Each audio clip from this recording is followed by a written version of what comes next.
No other speakers? So once again, this is for us to note, and the policy is going to be applied for this extreme significant case of vandalism, vegetation vandalism at Shoal Point. Those in favour? Any against? The motion is carried unanimously. Thank you. 11.1.4, the Facilitating Development of the Mackay Region. CEO, do you wish to speak to this? Thank you, Your Worship. Good morning, everyone. Just really quickly, this is actually not asking for anything other than an extension. In February 2019, the previous council approved these incentives. So it's asking for an extension. The reasons they're giving there, including some family health issues, so it's not actually changing the original quantum. It's just asking for an extension, Your Worship. Thank you. Questions? Councillor May. Thank you very much, Your Worship. Just in regards to the development approval for this, and if I remember correctly, when we approved the original concession, that was part of the giving the concession, was the development application was going to be lodged and approved. It concerns me that we are now down the track and that has not occurred, and they're asking for an extension of time to do that. I'm just wondering, has there been any interaction between the officers and the applicant to really substantiate why that development application wasn't forthcoming? Because the part that concerns me is that this is on the ground and being done, and there's no development approval actually being given for it. Thank you. Councillor. So, Director, are you able to give us an answer to that one? Yes, thank you, Your Worship. We are working with the applicant on the development approval matters, and we have had interaction, and our development assessment teams also had interaction with the applicant on that to enable them to get the appropriate approvals in place. The reason, well, not the only reason, but one of the main reasons why this is being promoted and put forward for approval of the extension application is if they were to apply again now under the current version of the policy, they'd be entitled to the same sort of support. They're sort of, it's not as though they're under a transitional policy that's going to lapse. So we'll continue to work with them on the development approval issues because, yeah, it has been something that we have been going back and forth with them about, and they need to have that in place. Thank you. Further questions? No further questions. Somebody like to move the report's adoption? Somebody? Yep. Councillor May, seconded by Councillor Mann. Councillor May. Thank you very much, Your Worship. And look, I think it's a great project, and my only reason for asking that question was that I do remember when it came to council previously that was a concern, that the development application was not in place and needed to be in place. But look, for growing tourism in our area, I think this is a fantastic project, and I wish the applicant all the very best with it. Get the approvals in place and get this on the ground. I think it'll be great for our region. Thank you very much. Speaker against? Any other speakers? So this is an approval under the policy with 3 conditions attached. Those in favour? Any against? Motion's carried unanimously. Thank you. So let's move on then for the ECI report for transport and drainage for the month of May. We welcome the Director to the lectern. And Director, it's good to see the RACUS scheme has completed the entire road network for unsealed roads. Yes, thank you, Your Worship. So, so we do that as an annual program, which obviously gives us a reset then about where we focus our attention on our unsealed road network. So it's an annual process, and we are able to plan our resources and our programs around that. So that's really pleasing to see. Just to highlight, no LTIs again in transport and drainage. So that's close to 12 months. We had an LTI right at the start of the financial year, and unfortunately that employee is still having some issues. But since then, we've obviously had a really good outcome in relation to safety, so continuing to be a strong focus for us.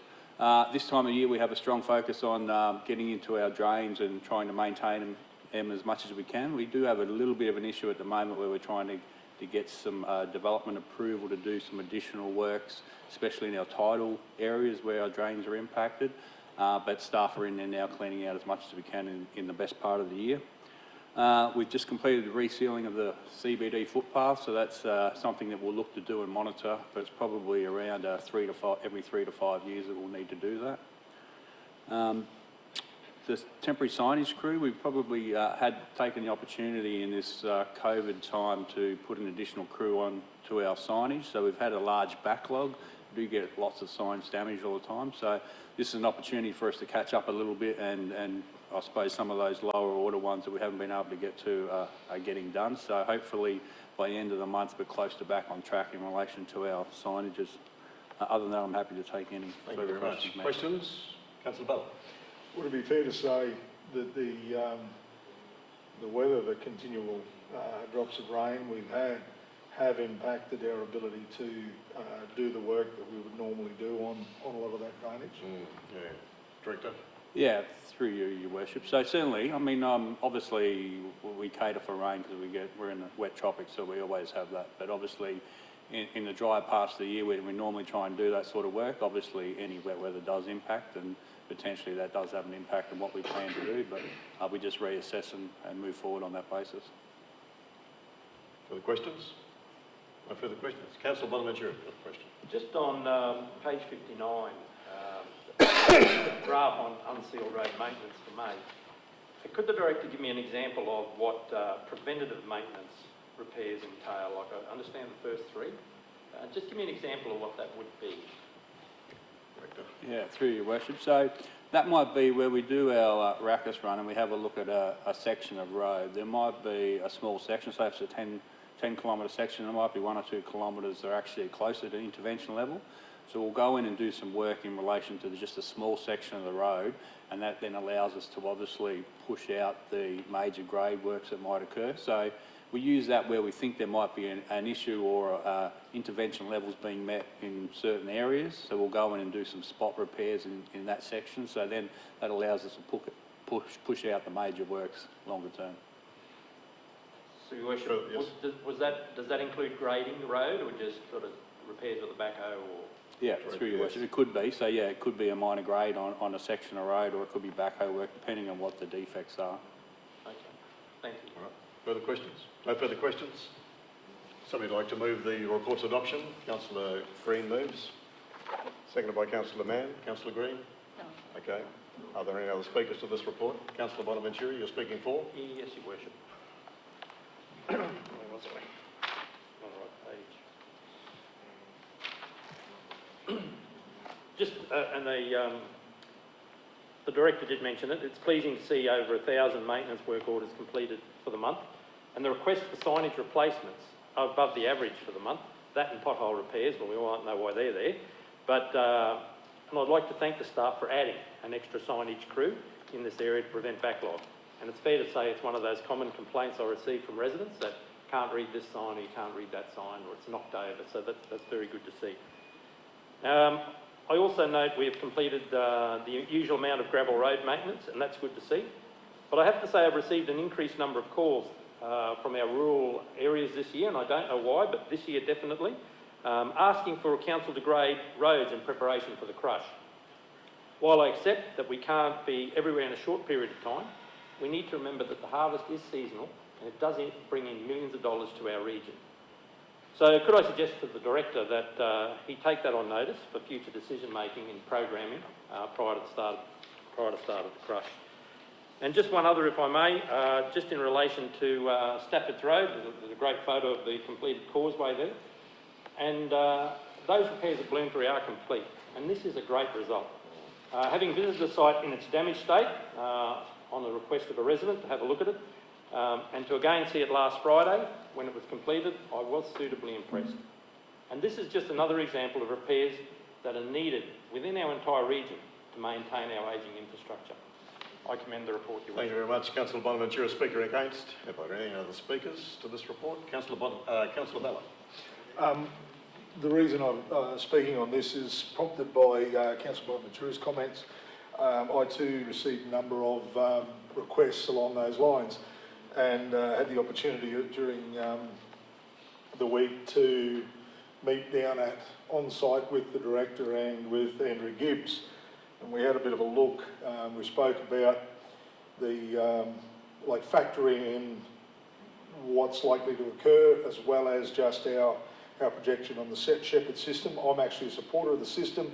I'm a supporter. I think the Rackus system is wonderful, but we need to widen our focus a bit and probably look at other factors. I was very heartened by not only to the director and Andrew Gibbs in coming down, but also just in the way that they looked at the situation, they listened.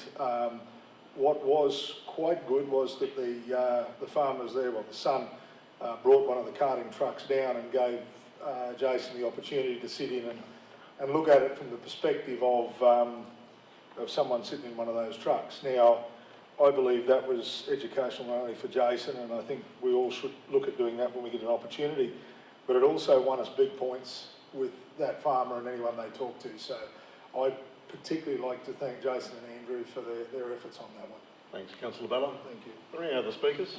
Put the motion. Those in favour? Any against? The motion is carried unanimously. Thank you. And the director has remained at the lectern for the next DCI report, which is waste services and the waste vouchers at an all-time record high, which is in terms of redemption, that is, yes. Yeah, thank you, Your Worship. Yeah, so, I mean, pleasing to see. I mean, we obviously have vouchers for people to use, and we've obviously been a bit more proactive in marketing those through social media, but yeah, we're probably going to hit the highest redemption level we've seen. So important to also recognise that comes with a cost, so nothing is free. So obviously every time we use a voucher, there's still a cost to obviously manage that waste and transport it. But the voucher system is there to give the opportunity for our ratepayers to be able to use those, so it's pleasing to see that we're seeing some record numbers. No LTIs in waste, but we had 4 contractor incidents, so continue to work with our contractors, especially on their safety management system to try and mitigate those risks. Pleasing to see the pickup in tonnages at Hogan's Pocket, so municipal waste was down, but our construction, commercial and industrial and commercial and development waste was up. So good to see. So that might be a slight indication that the economy is starting to turn a little bit in relation to tonnages. A bit of recognition to our contractors that have been working with us for a long period of time now. JJ Richards with our bin pickups, and if you look at that, 28 missed bins in 240,000 for the month is a wonderful effort. And obviously RE Group with our materials recovery facility, and obviously dealing with the trying times about trying to get a clean product out to the market. But so they've been stockpiling a little bit and been able to get the record sort of amount of product out since we've seen for a fair time. So that's really good to see. You'll also see the green waste tonnages are up a little bit this time of year, which is not unexpected after we come off the back of the wet season. So other than that, happy to take any questions. Thank you very much. Questions for the director on this report? Councillor Bonaventura. Just on page 77, I know the current, we're still waiting for the tender update for the resource recovery facility. I've got the suspicion that that's now, the previous tender would be expired. Are we okay with that, or are we in any sort of a situation with that the current tender has expired? Yeah, I don't think we're exposed, but the director might be able to answer. Yeah, through your worship. Yeah, so the current tender had expired, so we did extend the current contract with the contractor Incredible there through to the end of July. We've just completed the tender assessment, so we're just doing a final review on that now, and we'll look at that either under delegation of the CEO or bring that back to the 8th of July meeting for approval. Thank you. Councillor Bella. My question is to the Mayor. We periodically get the call for curbside pickups and that sort of thing, and we've been through it and the costs, which are horrendously prohibitive and other things. But I also note that Brisbane has suspended theirs. I'm wondering whether it would be in any way of benefit for us to have a conversation with them. And we saw the media reasons given, but also just to see whether they have some background reasoning behind their suspension of the curbside pickup, whether it reinforces our argument or changes things, I don't know, but I think that Certainly, okay, so we'll take that on board and we'll get some information back so that we can have a discussion of it at either a briefing or a catch-up. That's a good point. Further questions? No further questions? Would somebody like to move the report's adoption? Councillor Mann moves, seconded by Councillor Hassan. Councillor Mann. Thank you, Worship. Look, I think it's really worth highlighting the fact that there's been no LTIs reported in this department. They continue to be LTI free for about 5 years, which is, I believe, a massive achievement and a massive thanks to our staff for their focus on that. Waste disposal waivers for non-for-profit groups are tracking under budget, which is really good too, and I guess the shutdown for everybody would have contributed to that. I was going to highlight too the 28 missed bins out of 240,000, so a very small percentage, and I think it's a job really well done by our contractor. Very impressive result. And as with all areas of council, Waste Services adopted a delivery of education programs via video, and I happened to watch a waste management education one and a recycling education one, and I thought they were really well done. So congratulations to the staff involved. Thank you. Councillor Mann, speaker against. Any other speakers? Councillor Bell? No? Okay. Righto. No other speakers? I'll put the motion. Those in favour? Any against? Motion's carried. Thanks very much. And we've still got the ECI Director. Let's move on now to... Is that right? What have we got now? Water. That's right. I moved over one. Water. And look, once again, Director, congratulations on the My Water registrations. Exceeded the budget with a month to go. So it's either a soft budget or you've done really, really well. So thank you very much. Thank you, Worship. I think the water bills probably helped us a little bit drive that target. Again, pleasing no LTI, so in an area that's mainly outdoor workforce, obviously higher risk activities performed, so the water business has done exceptionally well in relation to having no LTIs, and hopefully we can continue that going forward. Good rainfalls have got all our reservoir storages up to capacity, so that's pleasing to see. But we do see in our graphs that the water usage that we actually do use, as soon as we have a rainfall event, significantly drops. So obviously that correlates to a lot of outdoor usage, which we continue to obviously try and communicate to our community. That's where the bang for the buck and what you can save in is how you use your water outdoors. So the My H2O registrations were really good. We continue to obviously to push that opportunity. We will probably take the opportunity to have a bit of a look at the opportunity to see whether 6-month billing is something we can have a look at going forward. So we've got some internal work groups reviewing that, and we'll come back and brief council in the next couple of months about some opportunities potentially around that. Other than that, I'm happy to take any further questions. Thank you very much, Director. Questions for the Director on this one? Councillor Bonaventura. Just on page 87, and there's a graph below it that talks about estimated works. I note estimated works versus completed works. Could I have a bit more detail on why we are only successful in winning 1 out of 3 of the jobs? And can you tell me what option the clients have if they don't accept our estimate on that? Okay, Director. Yeah, through your worship, it's not successful in winning 1 out of 3 jobs. It's probably we do a lot of quotes that don't actually progress to the next level.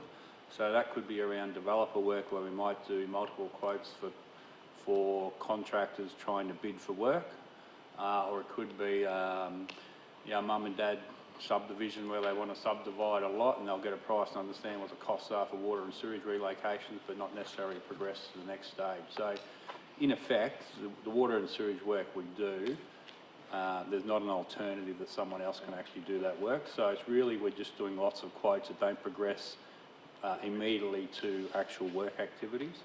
In relation to if someone's not happy with our quotes, and that does occur sometimes, look, we're quite transparent, so we're happy to provide the breakdown of our costs. We're happy to work with those people that requested those costs to see whether they can do a portion of the work so we can do some. So what we do limit is where we actually connect into live work, either in water or sewage, we pretty much stipulate that must be done by us, because obviously there's impacts or consequences that could impact water quality or sewage overflows, but we do become flexible around other contractors potentially laying or excavating work to try and minimise costs if that's their wish. Thank you. That cleared that up. Thank you. Further questions? No further questions? Somebody like to move the report's adoption? Councillor Jones moves, Councillor Mann seconds. Councillor Jones. Thank you, Your Worship. On page 81, we have water accounts, and I know that the Director has already mentioned the fact that, we had 922 leak notifications for the month of May. There's certainly a lot of chatter on social media about our water bills, and I just want to say that I was really pleased also to see the 286 new registrations for My H2O. So that now means that 15,802 homes out of approximately 52,000 properties in the Mackay region are hooked up onto My H2O. I just want to applaud the director for this program. I just think it's almost the best thing since sliced bread, really. The reason I say that is because yesterday I received a text, and the text was that I had a undetected water leak. So I went down and I checked all of my taps, and I actually found a tap running that we don't use. So it seems that maybe a member of the public who was walking through the park beside my property, maybe their dog needed, a drink or something, and they've used the tap, but they've left it running. So I certainly did appreciate the notification, ensuring that my bill doesn't end up costly due to unknown usage. And they, again, can only just ask the community. It's a great little piece of software we have. Please hook up for it because it really will save you money. Thanks, Councillor Jones. Speaker against? Are there any other speakers? Councillor Mann. Thank you. Speaking for. Yes, I am, Your Worship. And look, I think it's worth mentioning no LTIs in this program and minimal incidents from A. So I believe the safety culture is being led from the top down, and I think it's commendable, and I thank all the staff for their continued focus. A slight decrease in the number of plumbing applications, but the approval turnaround was 1 day as opposed to the 5-day KPI, which I think is fantastic as well. And I too want to talk about my H2O. I'm registered for it, was getting the SMSs to say that there was an undetected leak. The 2 leaks that were found were actually not even obvious, and thankfully the plumber that we chose to use found them. He is also promoting my H2O to all his customers, which is fantastic, and he's also telling people to ring him if they want their bills explained, because he's happy to explain them. And he has actually had a lot of work out of people detecting that they actually had leaks rather than recharging incorrectly for water bills. So again, my H2O is very successful, and I would urge people to sign up to it. Thank you very much, Councillor Mann. Any other speakers? I'll put the motion. Those in favour? Any against? The motion is carried unanimously. Thank you. Let's move on to the Org Services monthly review for the month of May, and we welcome the Director on this side. And I note there, Director, the start of the strategic risk report on our COVID impact, and that'll come next month. We're looking forward to that. Good morning, Your Worship.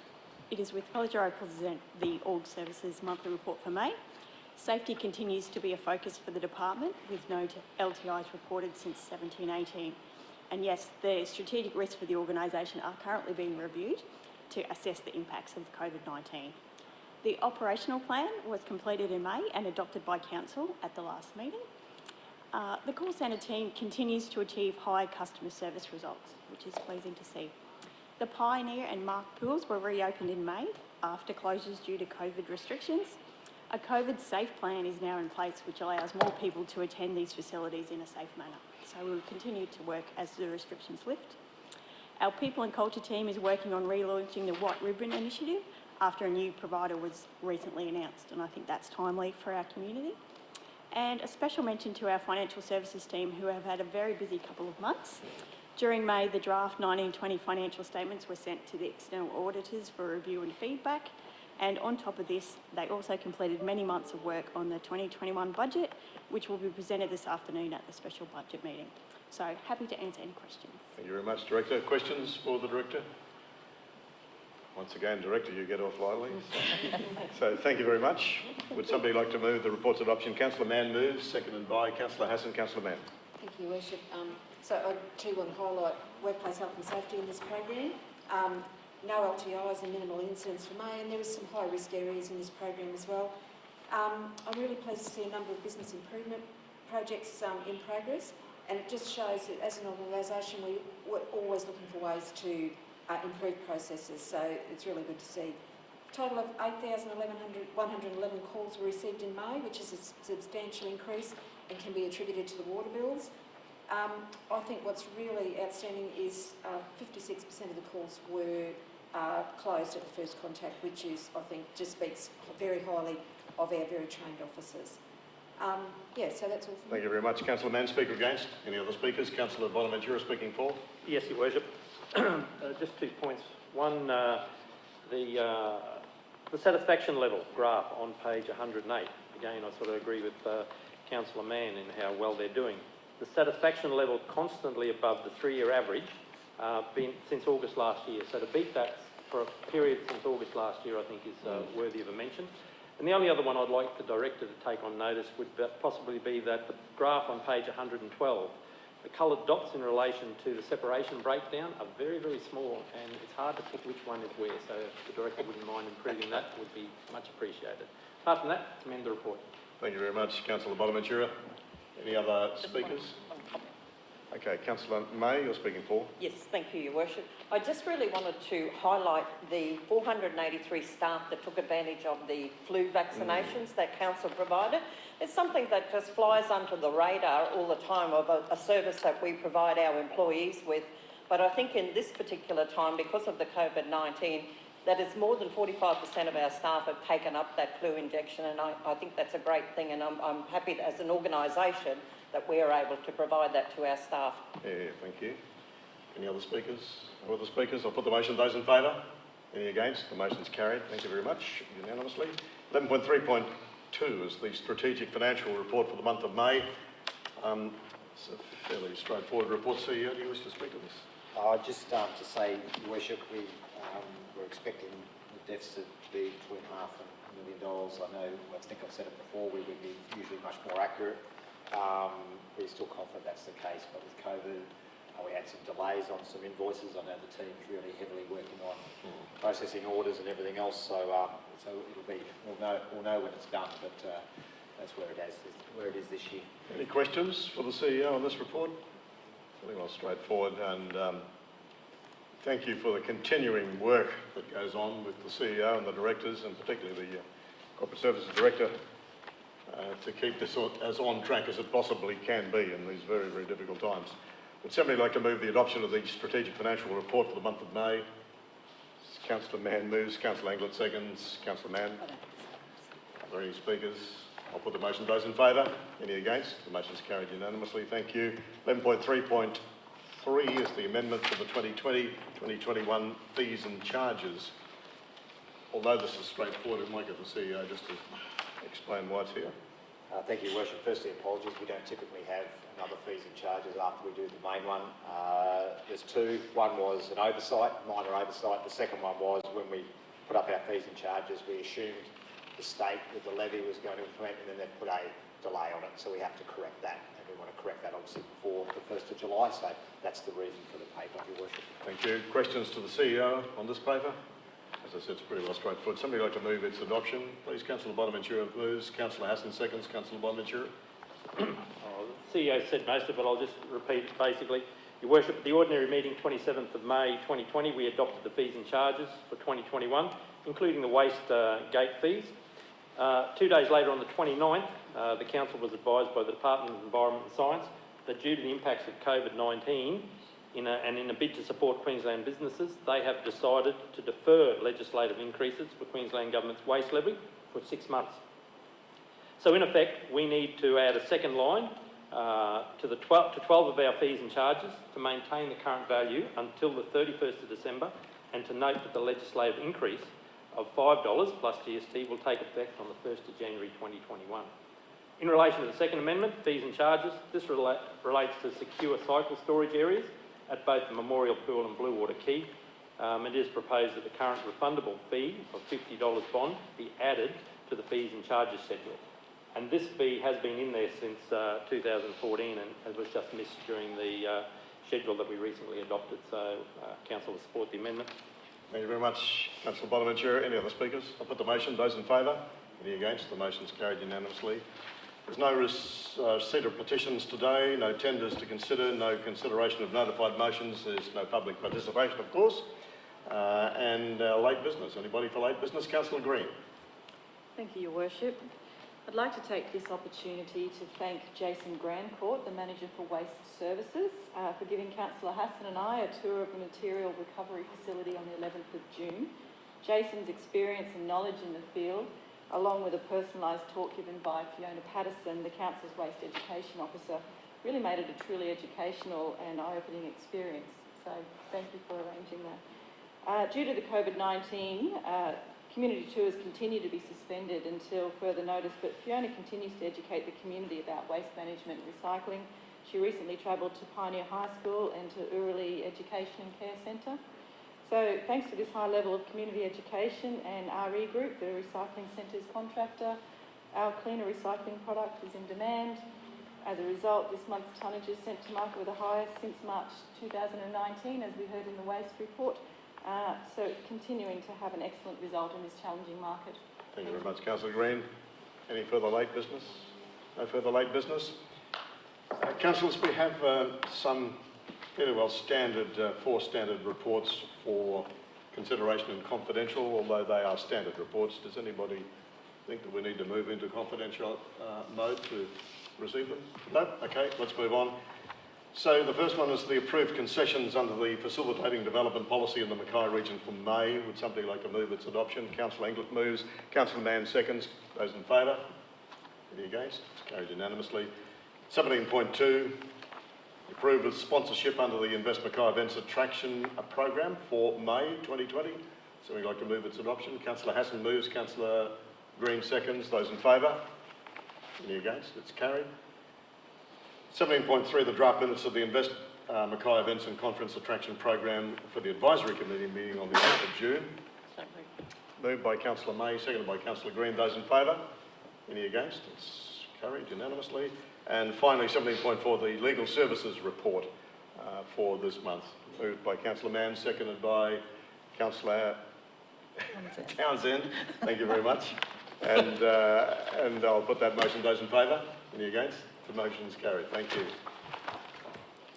That brings us to the meeting closure, councillors. Thank you very much, councillors. Thank you very much, CEO and directors. I declare the meeting closed. Thanks.